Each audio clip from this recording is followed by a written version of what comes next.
Bill, we know that the victim lived here in Jersey Village for some time with his parents. We don't know if he currently lived here, but what we do know is police say that they arranged to meet up in that parking lot, and that's when they say the ex-girlfriend gunned down the ex-boyfriend. She didn't run. She didn't scream. She didn't even hesitate. In broad daylight in a crowded parking lot, she walked up to her ex-boyfriend and made sure he would never walk away again. Minutes later, she was sitting calmly in a police interrogation room, wrapped in a blanket, staring at detectives like none of it had happened. Her voice was steady. Her story sounded rehearsed. She said she was scared. She said she was the victim. She said she had no choice. But there was one problem. Everything she said was already disproven. The cameras had captured the entire thing. Witnesses watched it unfold in real time. And the evidence was so clear that detectives weren't there to solve a mystery. They were there to watch her unravel, because while she believed she was explaining herself, every sentence was tightening the trap. Over the next 2 hours, she would contradict herself again and again.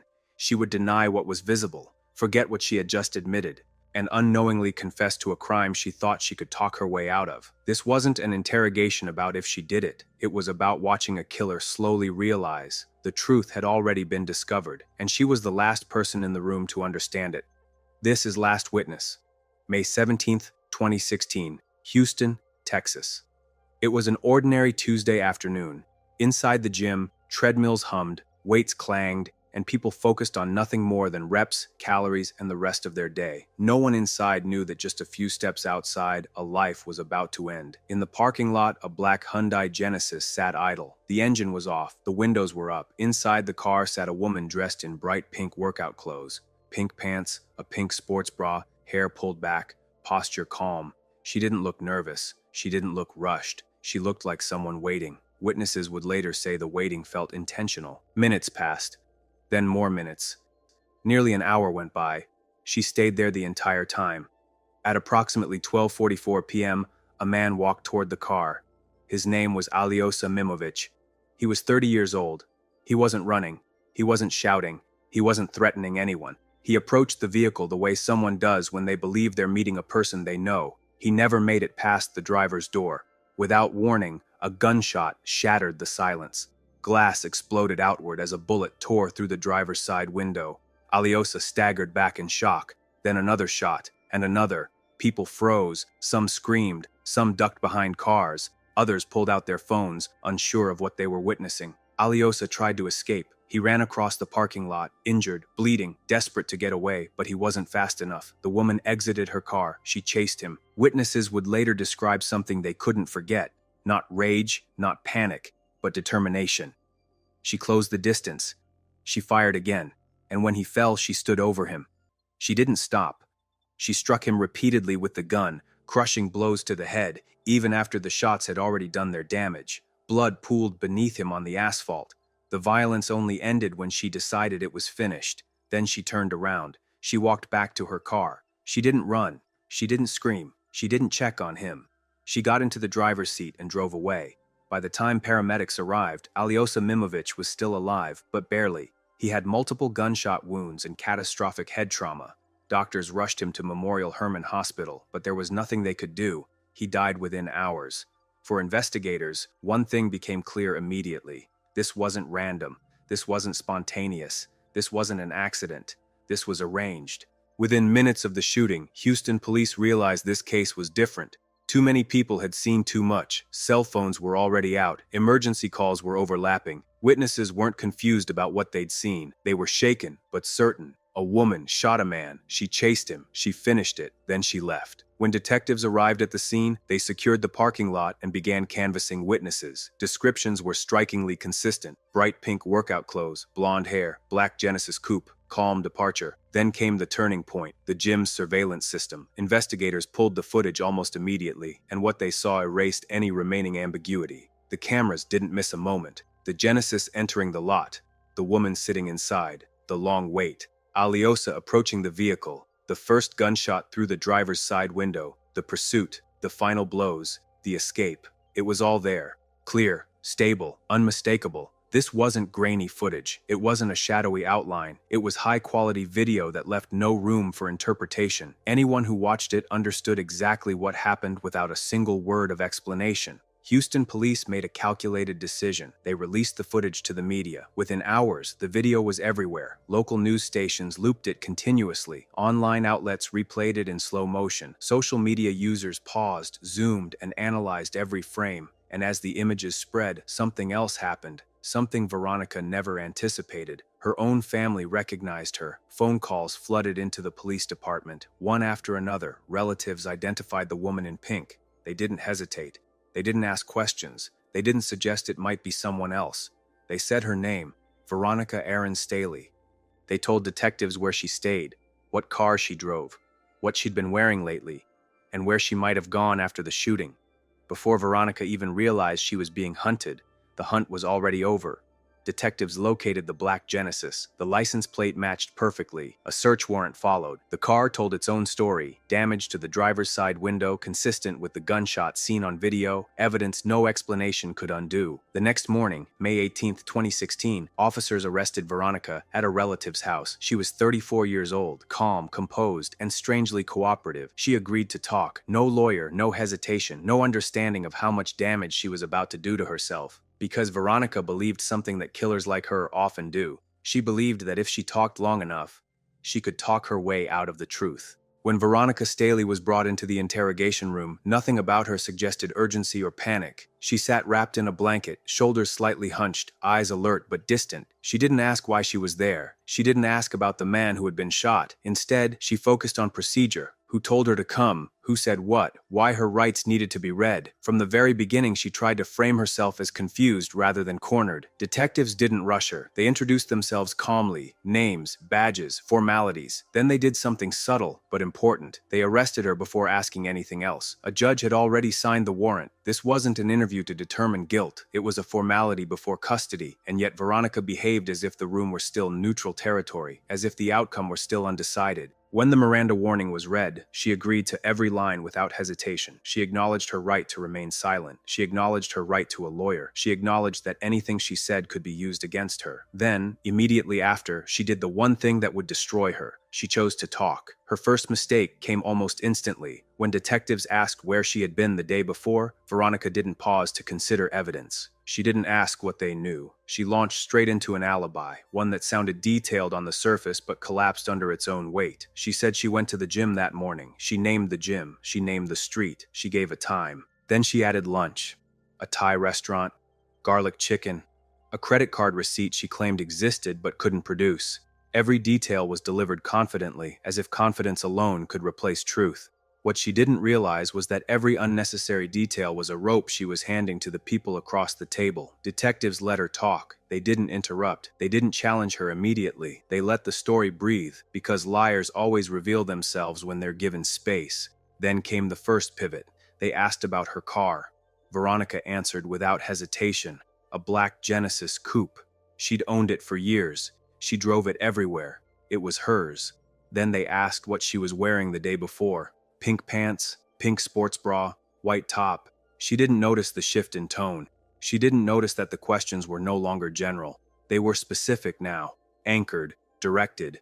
The detective repeated the clothing question, not because he hadn't heard her, but because he wanted her to lock it in. She did, and with that, she unknowingly aligned herself perfectly with the surveillance footage already in police custody. At this point, investigators did something crucial. They stopped pretending the truth was uncertain. They told her about the video, not vaguely, not hypothetically. They described it with professional confidence, how clear it was, how rare it was to have such clean footage of a violent crime. They explained that witnesses recorded cell phone video, that another building captured everything from a distance, that her presence at the scene wasn't a question. Veronica didn't react the way innocent people do. She didn't ask to see the footage. She didn't express shock. She didn't ask how someone could mistake her for another person. She denied it, flatly, repeatedly, as if denial were still an option. She insisted she wasn't there, that she had gone to the gym, that she had eaten lunch, that everything else was coincidence. She spoke as though the cameras could be argued with, as though facts were flexible if repeated enough times. Detectives shifted again. They asked about the gun. Her answer was immediate. I don't know. They reminded her she had purchased a firearm recently, that paperwork existed, that records existed, that guns aren't receipts you forget in a drawer. She dodged, changed subjects, claimed confusion, claimed exhaustion. This was the moment the interrogation stopped being about evidence and started being about psychology. Because Veronica wasn't just lying, she was compartmentalizing. She remembered details that supported her narrative. She forgot details that destroyed it, and the pattern was becoming obvious. When asked about fear, she leaned into it. She described herself as exhausted, scared, followed, unable to sleep. She began constructing a victim identity piece by piece, not responding to evidence but trying to overwrite it. The problem was that none of it matched what witnesses saw. Terrified people don't wait an hour in a parking lot. Terrified people don't chase. Terrified people don't finish the job. Detectives pressed gently, then firmly. Why meet him if you were afraid? Why drive there? Why bring a gun? Her answers began to fracture. She said she panicked. She said she didn't remember. She said she wanted to see the look on his face. That sentence changed everything, because in trying to explain herself, she crossed a line she couldn't step back over. She placed herself at the scene intentionally. She admitted to confronting him. She admitted to pulling the trigger without ever realizing she had done so. From that moment on, the interrogation wasn't about if she shot Aliosa Mimovic. It was about how long it would take her to realize she already confessed. At first, Veronica tried to frame everything around one word: fear. Fear is powerful in courtrooms. Fear explains reactions. Fear justifies mistakes. Fear can blur memory. And Veronica leaned on it heavily, returning to it again and again as detectives dismantled her version of events. She spoke about being followed, about being watched, about not sleeping, about feeling hunted for years. Every sentence was designed to push the same idea, that she was reacting, not acting. But fear has rules. Fear runs away. Fear avoids confrontation. Fear looks for help. What happened in that parking lot violated every one of those rules. Detectives brought her back to the timeline, carefully, methodically. They walked her through the day, minute by minute. They reminded her she arrived early, that she sat in her car for nearly an hour, that she didn't leave when she had the chance, and most importantly, that she didn't drive away when Aliosa approached. Instead, she fired through a closed window. This detail mattered more than she realized. Shooting through glass meant she wasn't being attacked. The barrier was intact. She was inside the vehicle. He was outside. There was no physical contact, no immediate threat, and yet the first shot came before any confrontation could occur. When detectives pressed her on that moment, her memory dissolved. I don't remember. I panicked. I don't know. But the video remembered for her. It showed her exiting the car. It showed her pursuing him as he ran. It showed her firing again. And when he fell, injured and helpless, it showed her closing the distance one final time. That's where self-defense ends. Chasing someone who is fleeing isn't protection. Firing again after the threat has passed isn't fear. Striking a man on the ground with a gun isn't survival. It's punishment. Detectives didn't accuse her of this outright. They didn't need to. They asked questions instead, simple ones that cut through the story she was trying to tell. If you were afraid, why not leave? If you were trapped, why chase him? If you wanted safety, why finish it? Her answers became increasingly disjointed. She claimed she couldn't run, while being shown footage of herself running. She claimed she didn't remember pulling the trigger, while admitting she was holding the gun. She claimed she didn't know where the gun was, then told them exactly where it was. Every contradiction wasn't just damaging, it was cumulative. The most devastating moment came quietly. When detectives asked her what made her shoot, she said something she thought would help her. The look on his face.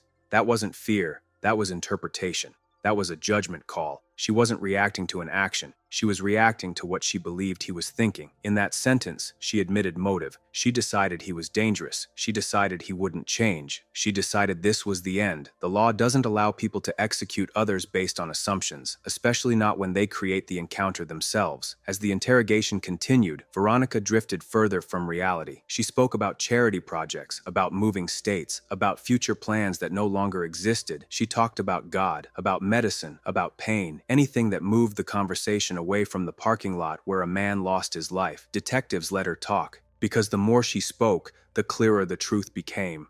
This wasn't a crime of passion. It wasn't sudden. It wasn't defensive. It was deliberate. And when they finally told her that her family had turned her in, that they recognized her instantly on the news, something shifted. For the first time, she sounded offended, not afraid, not remorseful, betrayed. She couldn't accept that the people closest to her believed the evidence over her words. She couldn't accept that the story she had built for herself collapsed the moment it met reality. By the time she asked for an attorney, it was already too late. She had placed herself at the scene. She had admitted confronting him. She had explained her reasoning. She had located the weapon. Everything prosecutors needed was already recorded. The interrogation didn't end with a confession. It ended with silence, the kind that comes when a person finally realizes there is nothing left to say. By the time Veronica Staley was escorted out of the interrogation room, the case was already functionally over. There would be no dramatic trial revelations, no surprise witnesses, no missing evidence suddenly appearing. Everything that mattered had already been captured, on camera, in testimony, and in her own words. Prosecutors didn't need a confession. They didn't need a motive. They didn't even need the interrogation. But the interrogation erased the last shadow of doubt. In the weeks that followed, Veronica's defense team faced an impossible task. The surveillance footage alone was devastating. It showed premeditation, pursuit, and excessive force. Witness statements corroborated every frame. The weapon was recovered. The vehicle was recovered. Her family's cooperation sealed the chain of evidence. There was no viable self-defense argument, no claim of imminent danger, no provocation that could survive cross-examination. So the defense turned inward to psychology. A forensic psychologist, Dr. Michael Fuller, evaluated Veronica to determine whether an insanity defense was possible. Initially, the answer was clear. No, she understood right from wrong. She planned her actions. She attempted to conceal responsibility. She demonstrated awareness before, during, and after the crime. Only later, after repeated conversations with Veronica in jail, did the narrative shift. New claims surfaced, new memories, new explanations. But by then, the damage was irreversible. The court noted something critical. Veronica knew about these psychological arguments before sentencing. She had the opportunity to withdraw her guilty plea. She had the chance to gamble on an insanity defense. She refused. Even minutes before the judge pronounced the sentence, she declined to change course. That decision matters, because it tells us something important about Veronica Staley. Even at the end, she believed she was right. She didn't see herself as someone who needed an excuse. She saw herself as someone who had done what was necessary. The judge disagreed. In the 351st District Court, Veronica Aaron Staley was sentenced to life in prison for the murder of 30-year-old Alyosha Mimovic. The sentence reflected not just the act itself, but the manner in which it was carried out. Calculated, excessive, and without legal justification. Appeals followed. Claims of ineffective counsel, claims of new evidence. Each one was rejected. The appellate court ruled that Veronica had full knowledge of her options and made her choices knowingly. Her conviction stands, her sentence stands, her future is fixed. Alyosha Mimovic's family lost a son, a brother, a life that ended on hot pavement under a midday sun. Veronica Staley lost her freedom because she believed words could overpower truth. This case isn't about interrogation tactics. It isn't about clever detectives. It isn't even about confession. It's about self-destruction.